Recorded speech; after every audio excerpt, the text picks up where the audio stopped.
beautiful, Sabrina here. Today I'm going to be talking about how to press pigments and how you can also create your own custom colors by pressing those same pigments. So if you're watching this and you're asking yourself, why would I want to press pigments anyway? Why not keep them in their original state? You can do either way. The reason that I press pigments is for ease of use. So I can keep them in my palette along with my other eyeshadows, and they're always there and I don't forget about them. The other reason why it's really good to know about pressing pigments is because I guarantee you in your life at some point you're going to drop a MAC eyeshadow if you haven't already. I've already done it several times. But using this same method will fix eyeshadows that have become broken in the dropping process. All you have to do is crush them up really fine so that they do look like pigments, and then just follow the steps in this tutorial to press them back together.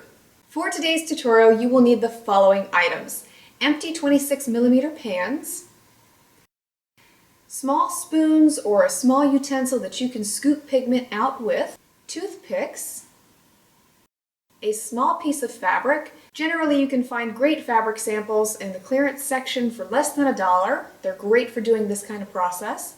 Rubbing alcohol, preferably in 90%, and you can use lesser than 90%, say like 70%. The only reason I'm recommending 90% in this tutorial is because it dries a lot faster.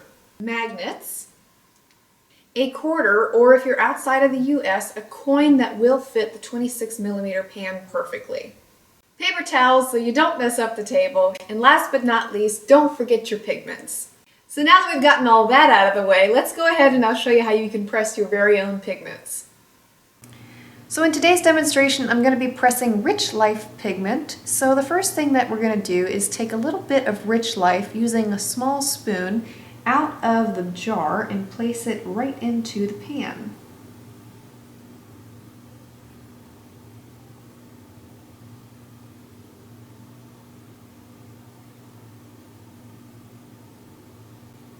Now, it's been my experience that you want to overfill the pan, so you should have a nice little mound of pigment in the pan just like that.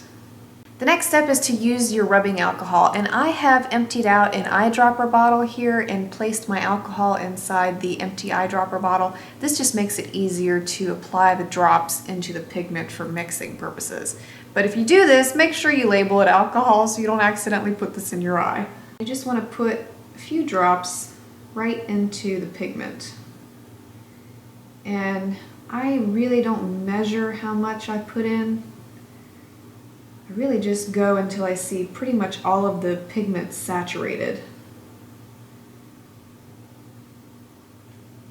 Basically apply enough alcohol so that you can mix together the pigment without any trouble.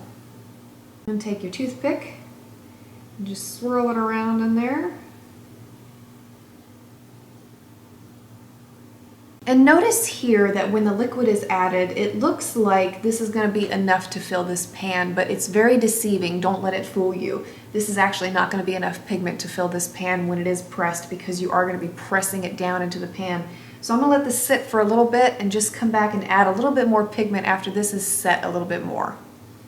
And then come back and add more pigment into the alcohol mixture that you've already applied.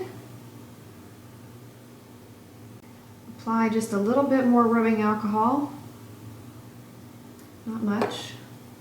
Take your toothpick, go back, and continue mixing.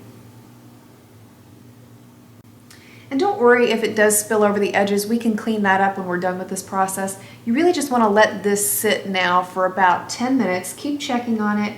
When it becomes more of a solid state, that's when we're going to press it and you'll really get to see the finished product.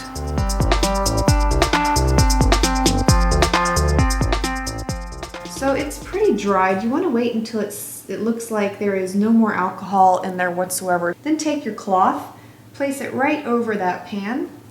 Take your coin, put it right in the middle where that pan is.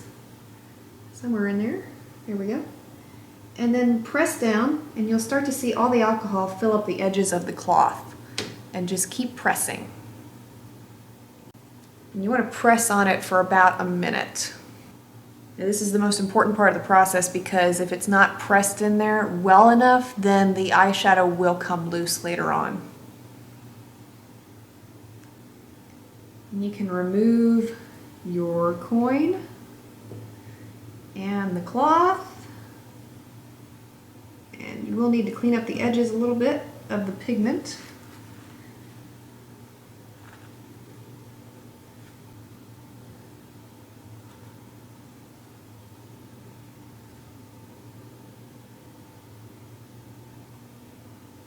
And voila! There you have it, a perfectly pressed pigment, and I have gone ahead and attached the magnet to the back of the pan, so it is ready to go in with all of my other eyeshadows, and it is just as simple as that.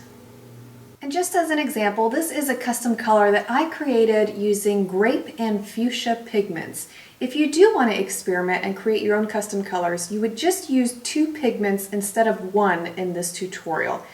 If you are looking to create your own custom colors using pigments, it's best to follow basic art theory principle. So for instance, mixing together red and blue would give you purple, mixing together red and yellow would give you orange, and so on and so forth. You can experiment with however many colors that you like. It's really going to depend on your creativity as to which colors you will end up discovering. If you're like me and you buy pigment samples a lot, you will need at least a ½ teaspoon of pigment sample in order to get a very nice pressed pan. A ¼ teaspoon will not be enough for a pressed pan. If you have any questions on pressing pigments, please feel free to ask. I want to thank you for watching. See you next time. Let me ask you a question. Do you wear the same clothes every day? Well, why should your eyeshadow be any different? Discover over 1,000 pictures of combinations using MAC and Urban Decay eyeshadows. The combinations are simple enough for every day, and for less than the cost of 1 MAC eyeshadow, you can wear a new look every day of the year. As a member, you'll also enjoy new combinations weekly. Visit myeyeshadowconsultant.com, where the content is always fresh and the looks are continuously fabulous.